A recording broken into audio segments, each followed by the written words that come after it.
The journey of the victim is all about self-esteem, and it's all about this journey of moving in perception, moving in empowerment, to becoming someone who is not overwhelmed or terrified or feeling like you are victimized by forces on the outside world, but rather that you make the transition to recognizing that power comes from within. That in fact you're not victimized, you're not powerless. You in fact, every thought you have, every attitude you have is an act of empowerment. Hi everybody, welcome to my third little message on archetypes. And as I promised you, this time we're going to jump into archetypes for the first time. And so my entry into the first archetype I chose, which is victim, is that I have to frame this for you. And the first thing I want to say about archetypes in general is to remember that all archetypes are neutral patterns of power. Neutral. There's no such thing as a negative archetype, positive, but it's going to take you a while to get used to that, because when you hear a name like victim, or you hear like thief, you are automatically going to respond to the archetype by thinking that's a negative one. So I chose victim because it gives me an opportunity to explain to you how the positive and the negative kind of work. So that's important. The second is that I want to just remind you that consciousness flows in this kind of pattern like waves. We start out always in the literal world, and then we shift to the internal, and then we go to the symbolic. And I'm going to be referring to this ongoing in all the sessions in which we share a conversation about archetypes, because this is the way you think. This too, I suppose, is archetypal, is this triple kind of way you perceive things. And perhaps you don't even know it, but I'll give you an example. What happens in our literal world, like whatever event happens, whatever, you get a car or something happens that you don't, an accident, whatever. That's what happens in the physical, literal world. So when I talk about an archetype in that world, it is the physical expression of it. But then we move to the second world, which is our internal world.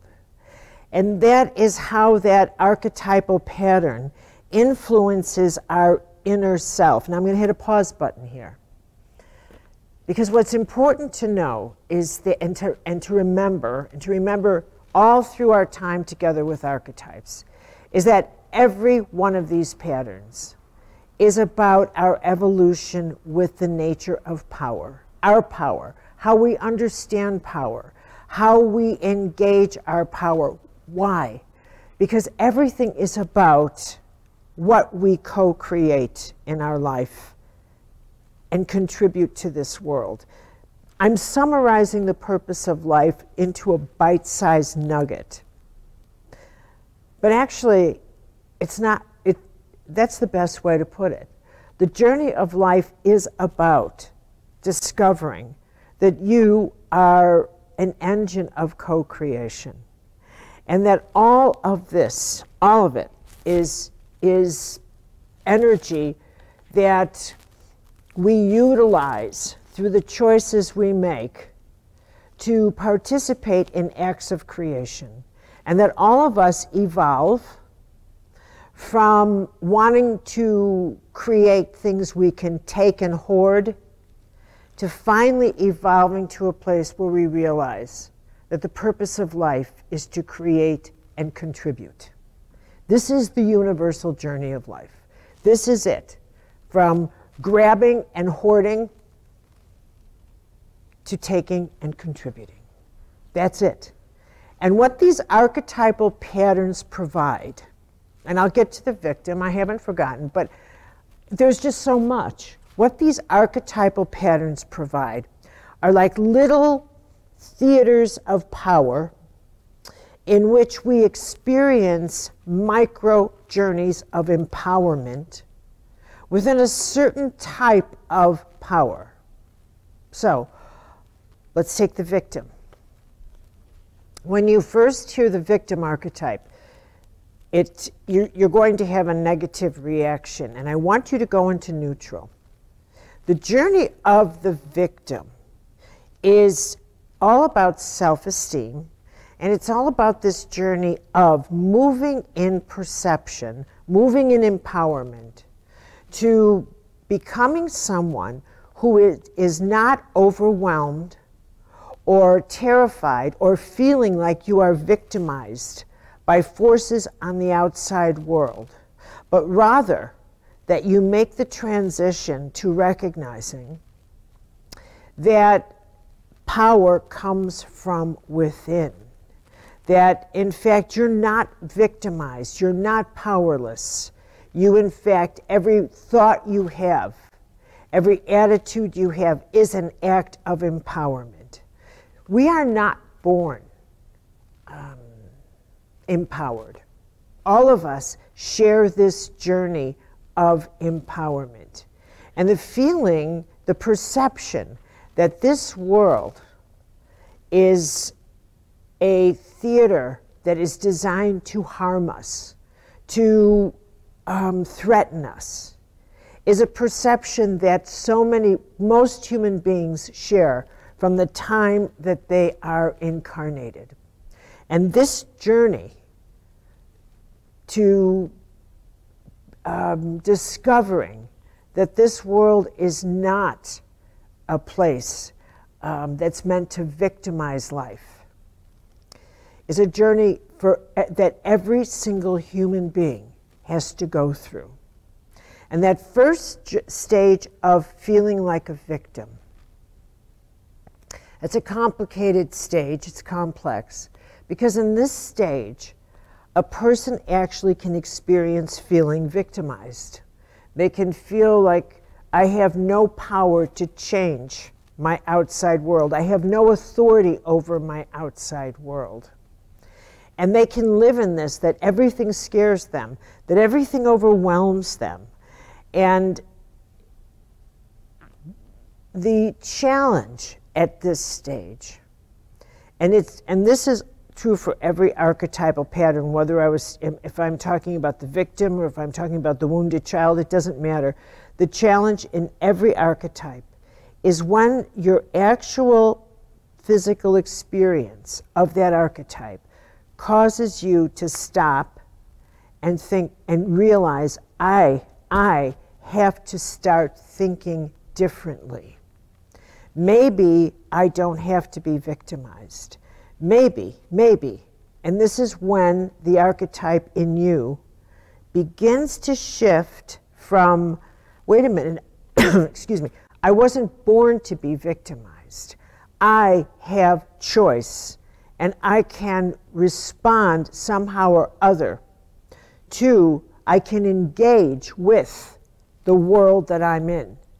So rather than allow myself to be victimized, maybe if I changed my response to the world around me, to a relationship, to maybe if I decided I'm not going to be with someone who batters me anymore. I'm not going to be victimized by thinking that I'm less than someone else. See, the seeds of self-esteem. So this is how a person goes from the feeling that they have no power in it as a victim to beginning to realize I do have it, even if I just begin by saying I'm not going to tolerate being spoken to that way anymore. Now, I'm going to go and also speak about the victim this way, and that's that oftentimes a person in the midst of the victim archetype copes with it by victimizing other people. That their way of feeling that they are not that victimized is to victimize other people, criticize, take out their rage, take out their helplessness on other people. So the victim can sometimes engage its counterpart, which is the bully.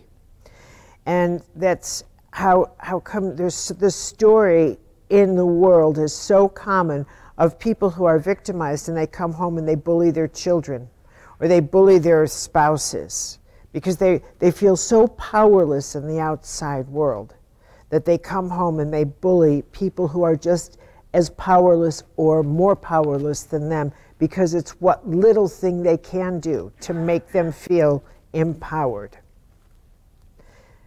And what you want to remember about an archetypal pattern is, as I describe this, every one of you will sit back and say, I know someone like that. I know this story. I remember that story. Every single one of you.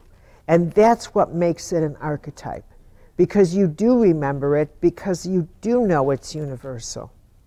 Now, as the victim, as a person wakes up inside, as you wake up inside and realize, you know what, I don't have to be victimized by this anymore. I can make a different choice. What you are developing is this incredible sense of self-esteem. You realize I have choice, and choice is the fundamental power. Choice is that incredible, it is the one thing that differentiates our species from everything else, is that we do have choice. And that is what you realize, I don't have to be victimized. I can leave this relationship. I can switch jobs. It takes a risk, and it will cause you to put yourself in a vulnerable place. And then again, you'll feel like a victim. You have to look at that and think, I could be victimized. Yes, you could. And at the same time, you realize, but I also am capable of making choices that I didn't know I could make before. I can protect myself. I can. And therein lies the jewel in the victim archetype, the capacity to protect yourself and to not be victimized. Now, the third level of every archetype, the symbolic level, is the capacity to understand the complete journey of the archetype. That how an archetype manifests in our physical world, that it manifests in your life. You may feel victimized in a relationship or something like that. It has to manifest some way in all of our individual lives so that we sense what it's like to be victimized. And in having an experience of that, it makes us, hopefully, more compassionate toward the suffering of other people who are victimized. All life breathes together. That as we recognize how we feel and have felt when we've been victimized, this is what it means to become conscious, that we realize disempowering another person, victimizing them, is the worst choice we can make. So we move to higher choices because we've shared that place. And the journey of empowerment and self-esteem develops in us as we learn that the highest choices we can make are actually the choices that empower, to use our power to empower other people, to do what we can for the world around us rather than take, rather than victimize. What we can do to help people become victorious. So I think that this archetype is a universal archetype because every single human being has to know that vulnerability of what it feels like to be powerless and start the journey of survival figuring out, how am I going to survive in this world? And so many of us begin by making choices that actually victimize somebody, that actually victimize something, until we work enough self-esteem to get that we can survive in this world without victimizing life. Without. And that's the goal. That's the goal, to develop that kind of self-esteem. As I work my way through archetypes with you, this theme of your empowerment is going to be a constant, because that's what matters. That you really glean from these our little archetypal videos together, that the whole universe is this incredible theater that's set up to empower us. That's exactly what this is about. It thrills me to do this, to take one archetype after another and show you how we're all alike. That life has not been set up to cause one person a lot more pain than others. That, do you hear that? That's a background noise, ignore that. That this is really a very compassionate and loving universe. And that too is a message I want to convey. So little by little, I'm going to get these subtexts in here. Because what I think at the end of the day is that a very benevolent divine force hovers over us. And that the archetypal realm is this collective that, if you get it, if you see through the archetypal lens, you see how much we are all alike. So that is my first archetypal message to you. And then I'll get you one once a week. And I'm not going to tell you what the next one is, because I actually don't know yet, because there's so many of them, but there's so many that fascinate me. And you'll see. I'll see you next week.